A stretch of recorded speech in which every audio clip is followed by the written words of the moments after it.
Austin Faith Dialogue, a public affairs program at the crossroads of religion and life. A series of programs highlighting the social and cultural interaction between the worshiping and larger communities in and around the capital city. Austin Faith Dialogue is brought to you by the Austin Area Conference of Churches in cooperation with KTBC.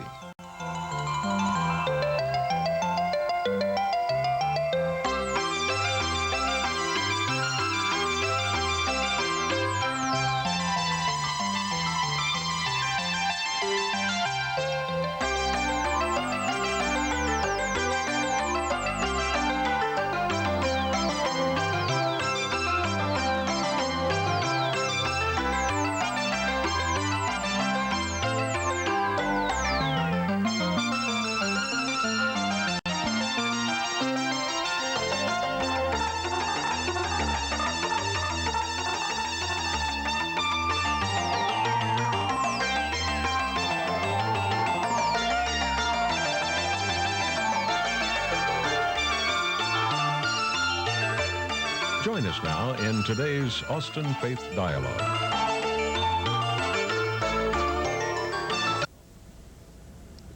Hello, welcome to the Austin Faith Dialogue. My name is Dick Hudson. I'm your host today. The Austin Faith Dialogue is brought to you through the Austin Area Conference of Churches and KTBC Channel 7. In our program today, we will explore the topic of criminal justice. We will look at the major reasons persons are detained. We will also look at the effect the state prison system is having on local facilities. We'll have a chance to look at the programs that we put in place to help offenders be rehabilitated and prepare them to be released into society. Those on the insides have spiritual needs. We will see how they are addressed during their week as well as on Sunday. The families of those detained are profoundly affected with one of their members missing. We look at families and how they're helped. We'll also have a chance to look at the need for volunteers and what roles they might play. To help us better understand the needs of the Travis County system and the Texas Department of Corrections, we will have with us today Deacon Dutz DeFore, the director of the prison ministries for the Catholic Diocese of Austin. Also with us is Mr. Woody Simmons, director of treatment programs. And finally, Ms. Tess Lawson, the unit manager in the adult probation program, looking at specifically intensive monitoring of those on probation. Welcome one more time. Woody, the Texas system of correction is very, very large. I'd like to bring our focus down today to looking more precisely at the Travis County. Can you summarize for me what those facilities basically are that make up that system? Yes, sir. We have four major areas in the Travis County jail system today. Downtown we have the new jail, which we've been in now for 2 years. We have the old jail, and then we have out in Del Valley, right next to Bergstrom Air Force Base, another facility that has 3 buildings with a 4th building going up as we speak.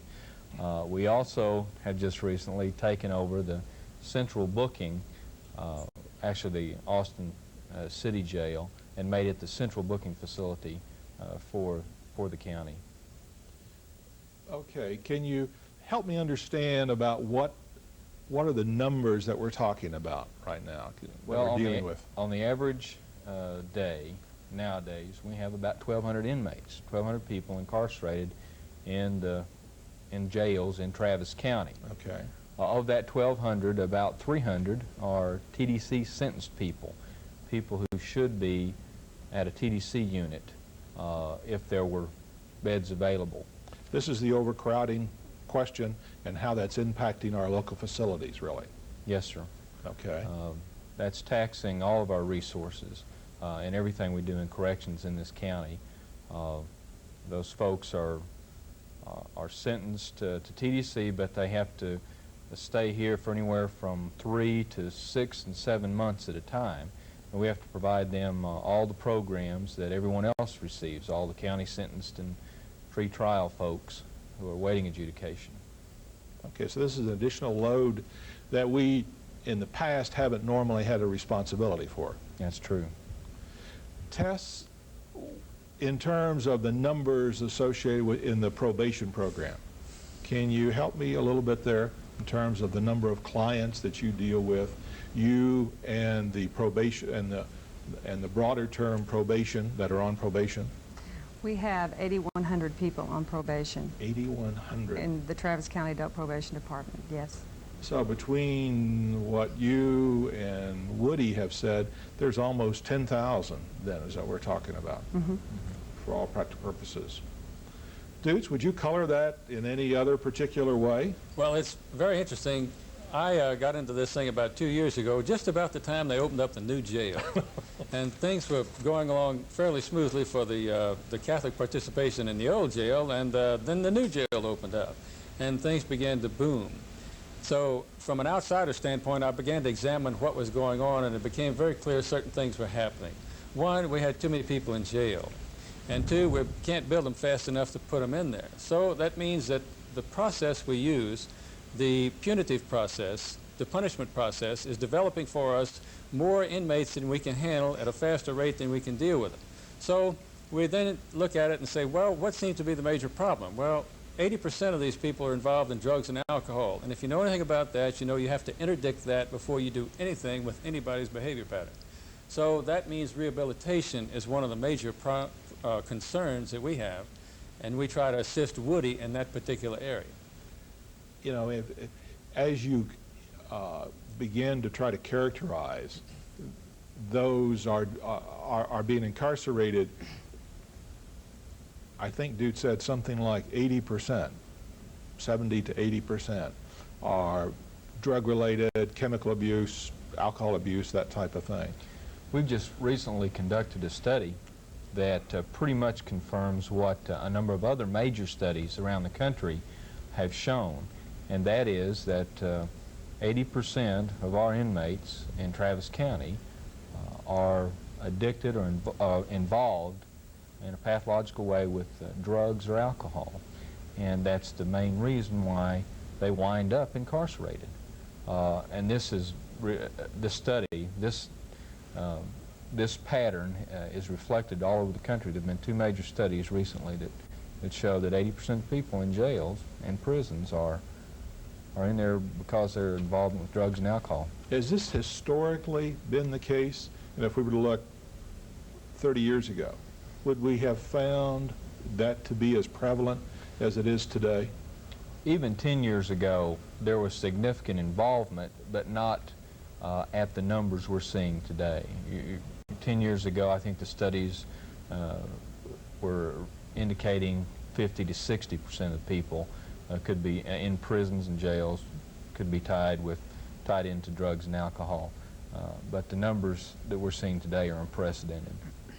So that a great deal of this increase is coming from those chemical, substance, alcohol abuse related situations. Yes, sir.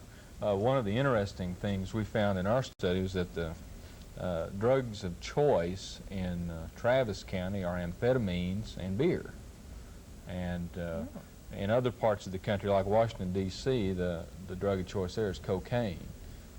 And in other places it's mixed. But by far, amphetamines and alcohol lead our drugs of choice in Travis County. Tess, is that the same experience that the probation system has?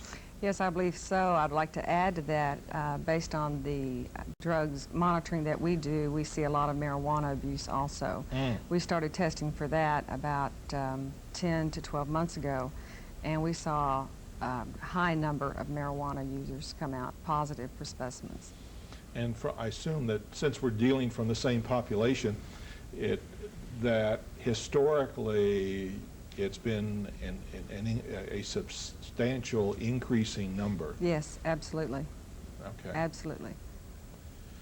Then and if you look then, and we understand that the principal reason for, or one of the major reasons for incarceration is because of these problems that we've just talked about. And that implies that violent crimes may represent, what, 20% of the situation, something, a number like that? Is that a fair? I'm not sure it's quite that high, but Okay. it 10 to 20%? 10 to 20%. Okay. I think we've done some studies that look, just looking at who's on probation and who's on parole and who's in jail. In the Texas Department of Corrections, it's about 40% of those in for violent crimes, and then Travis County Jail, it looks like about closer to 20%. And on probation, it's much less than that. That's around Okay. 1 in 11, as I recall, something like that. Woody, the interesting part about being in Austin is Austin looks at problems and they try and do something about them. You're the director of treatment in the Travis County system, and I believe there's some real information that our audience today probably doesn't have much exposure in about what kind of treatment programs that take place in our county jails. Well, we like to think of ourselves as being progressive and proactive in this area. We have used our resources as much as they will allow to address the needs of that population we're talking about, particularly drug and alcohol abusers. We have the second largest public detoxification program in the county. Is that right? Yes, sir. I think Oak Springs probably detoxes a few more people than we do. But for public facilities, we do more of that than anybody else right now, besides Oak Springs. Mm-hmm. We're the second largest public purveyor of mental health. We do a lot of psychiatric treatment in the county jail. We have a staff of trained counselors, master's level people, who do psychiatric assessments and are constantly working with that problematic population. Any given day we'll have between 50 and 60 acutely ill psychiatric patients, inmates, in our correctional facilities. We have tried to set up drug and alcohol programs to facilitate some sort of recovery process for these inmates while they're incarcerated. We have 2 full-time counselors and an intern working to provide drug and alcohol education and programs. We also have Alcoholics Anonymous groups, Narcotics Anonymous groups, and Cocaine Anonymous groups on a weekly basis. Actually, it's a daily basis. There's one of those groups meeting daily in our jail. And as the population grows, we find ourselves steadily expanding and trying to catch up with that expansion. So that there is an active participation or an active rehabilitation effort so that these people, as they are released back into society, are released hopefully with these difficulties in check with the programs that you have not only in the correctional system but also in probation. Tess, I understand that you are a number of your clients are equally involved in AA counseling and active programs. Inpatient treatment, outpatient treatment for drug and alcohol. We use Cocaine Anonymous, NA, AA, anything we can get our hands on, basically. And we try real hard to keep them all in treatment because they're very high-risk offenders.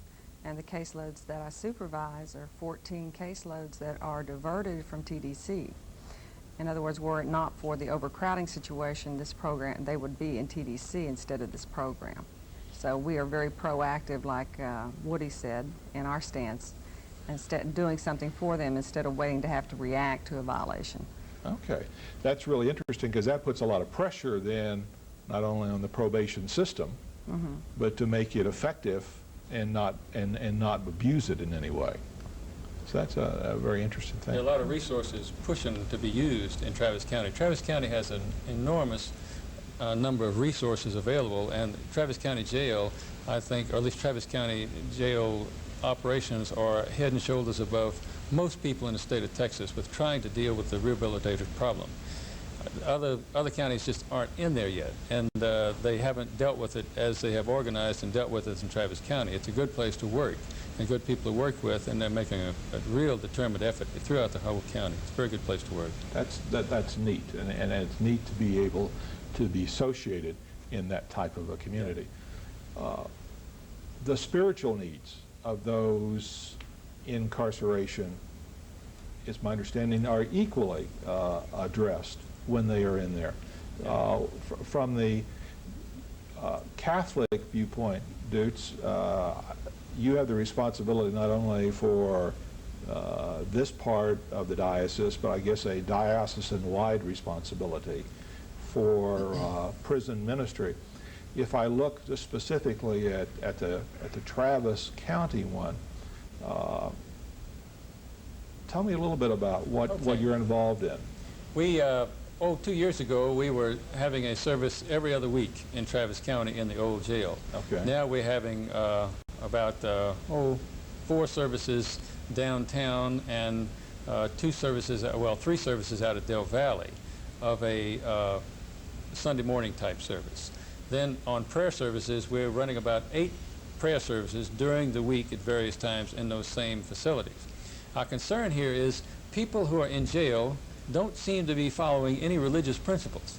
And if you're following religious principles, you won't be in jail. It's just that simple, you know, because nobody there is following religious principles. So what we're trying to do is introduce them to things that perhaps they may have had in their early youth and diverted from, and get their thinking reestablished. Of course, AA itself is a spiritual program, and we think spiritual programs are absolutely essential for that beginning of a conversion process for that individual to move away from his destructive lifestyle into a non-destructive lifestyle. That's what we're really trying to do. That's what all the programs are trying to assist in. And we have a number of volunteer programs that deal with the inmate while he is incarcerated or she is incarcerated. And we have programs that deal with the families of the inmate. We are interested in the inmate when they're released from incarceration. Everybody's going to get out, especially in the Travis County Jail. And if they go to TDC, 95% of those people are going to get out, and they're going to return to the community from whence they came. Before we get into that part of the thing, I'd really like to do is to make sure, Woody, when we look, Dutz is addressing it from a Catholic viewpoint. What about the other faith traditions? What about their spiritual needs? I think we have volunteers from every denomination and faith in the community coming in to help us with our religious programs in the jail. We have 2 full-time chaplains, one of which is partially funded by the Austin Area Conference of Churches, and they coordinate our volunteers coming in, our religious volunteers, and sort of screen to find which inmates will do best with which volunteers, and schedule our religious group activities. One of the interesting things, Dick, is at the jail level, the religious activities are ecumenical. They're on a very basic level, very basic, and they're all very ecumenical, and the chaplains work very closely together, and we get along fine. When I hear volunteers, and I really wonder sometimes, volunteers in hospitals, volunteers in nursing homes, volunteers in other categories, Meals on Wheels, have a much freer come and go aspect. I'm not sure that those that are working within the prison system quite have that same latitude. Can you address that at all, Woody? Well, we have a full-time volunteer coordinator. Okay. And her name is Barbara Lightheart, and she coordinates the in-processing and training of all of our volunteers. She also helps schedule and coordinate the programs that we have. So we have set times and set places for everything we do. So everyone knows in advance where they're supposed to be and what they're supposed to do. And they've had some training to go along with it, because they're going to be dealing inside the security perimeter with convicted felons and other folks, pretrial detainees. So we don't just put them in there cold turkey. They get some training and understand what they're supposed to do and how things work. How long might that take? Is that a couple of weekends, or is that an hour, or? It's a couple hours. Okay. Total time. It's dealing with, we have a group program about once a quarter, once every 3 months, and then Barbara does some her own individual training for each person who comes in. Okay. So that there's a schedule during the weekends, so that you know what time the Catholic service is going to appear on going to be on a given floor, what time the Protestant service is in the afternoon, when the rosaries, when the Bible classes are, etc. Yes, sir. Yes, sir. I have, one of the things that has really impressed me is some of the innovative treatment programs that Travis County has been actively involved in. Tell us about a couple of those, will you? We have a couple going on at Del Valle right now that we're particularly proud of. One is the MATCH program. That's the Mothers and Their Children program. We have a counselor out there who coordinates group activities concentrating on parenting skills for the female inmates out there. And after they've been through some training and been through the program, and we know that they'll interact appropriately, we bring their children in for visits. And this is more than just a regular visitation. This is a contact visit with the kids where they can sit down and interact in a maternal fashion, in a parenting role. And that's what we try to encourage and nurture. That's the whole object of this. It helps assuage the anxieties of the children concerning their parents and where their parents are and what their parents are doing. It reassures them that the parents are alive and well, and that there is still a relationship there. So it really it helps maintain that bond. Yes, it does. And maybe reestablish or establish a bond that... We're finding it reestablishes a lot of those parental bonds, those child-parent bonds. And there's nothing like being in jail to focus and concentrate one's attention on the important things of life. And we're finding that's a great opportunity to get at people. With all these things we've been talking about, they suddenly become more receptive to positively involving themselves with those kinds of activities. We're real concerned about those children, too, because the children of people who wind up in destructive lifestyles have a habit of tending to move in that same direction themselves. And this gives us an opportunity to maybe break that link in a very positive kind of way. Tess, help me. When or how is probation applied? How does that decision come about? 8,100 people on probation is a large number, and the intensive probation that you're intimately involved in. They are deemed by the judge to be a diversion from TDC. Okay. And in lieu of sending him to TDC or her to TDC, they will place the person on probation due to the overcrowding situation. And that person is sentenced to TDC, 10 years TDC say, but he will probate him on this particular intensive probation. For the same duration of time? Or? Yes, well, this particular program is only a 2-year program, Okay. and then they can go out to standard probation. But he will have to do that in court at the time of sentencing and sign an order saying, due to the overcrowding situation and being aware of that situation, we will place him in this program. So that's how they get there. Okay.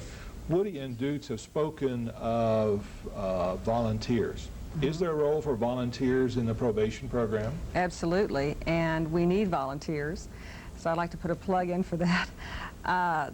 Volunteers can do a number of things within the department. A lot of volunteers like to come in and work with probationers, to sit with them and talk with them. Maybe someone that needs a little bit more time than the officer can give them for whatever reason, whether they're pulled away from their caseload due to emergency or court or whatever. It's nice to have someone there that can pick up and see the client for them and to deal with maybe some problems that they maybe have expertise in. Okay. A lot of people come in that volunteer that are counselors, and they are very well utilized within the department, and I would encourage anyone interested in that to give us a call. Where would they call? They need to call the central number for the Travis County Adult Probation Department and ask for the volunteer coordinator. What is that number? It's 473-9467. 473-9467. Right. Okay, good. Woody, as time begins to start slipping away here, there was one program that you didn't mention that I've heard something about, and that's the boot camp. Can you give me a minute on the boot camp? The boot camp program isn't directly under treatment programs, but it is a significant and very positive program that we've recently instituted in the department. What it involves is putting TDC sentenced inmates, usually first time convicted young individuals, into a very structured discipline environment, much like military boot camp, where every waking hour is dedicated to doing something. They're up in the morning, cleaning up, doing jobs, and participating in educational type endeavors. It's a little early to tell exactly what its impact is going to be, but I think the national experience in other areas around the country is that it's got a lower recidivism rate of these graduates. People who go through this program will not return as frequently as someone else. So that just helps, once again, establish their value system, give them some character or backbone, so that they will be able to live in society in a more rational kind of way, possibly. That's what we're hoping. Okay. Before I forget about volunteers, who, if there are people that are interested in volunteering, they contact Barbara at what number? Barbara Lightheart, 473-9394. Okay. We have a number of volunteer requirements, too. Okay, You want to and I look at appreciate that. But were they funneled through you, or were they funneled through Barbara? No, they funnel through me first, because what we have to do is make sure we have the right people in the right position. Okay, then I'm going to use the Chancery number for you then, dudes, if that's okay. And I think they can find that in the phone book. I really appreciate this today, having the chance to have our conversation today. And as we close our program today, I want to thank our guests, as they've helped open our eyes to the positive measures our prison systems are taking to rehabilitate people. I also want to thank our viewers who are seriously considering volunteering for one of the many needs in prison ministry, inside or out. And on the behalf of the Austin Area Conference of Churches, I am Dick Hudson, inviting you to be with us next week. Good day.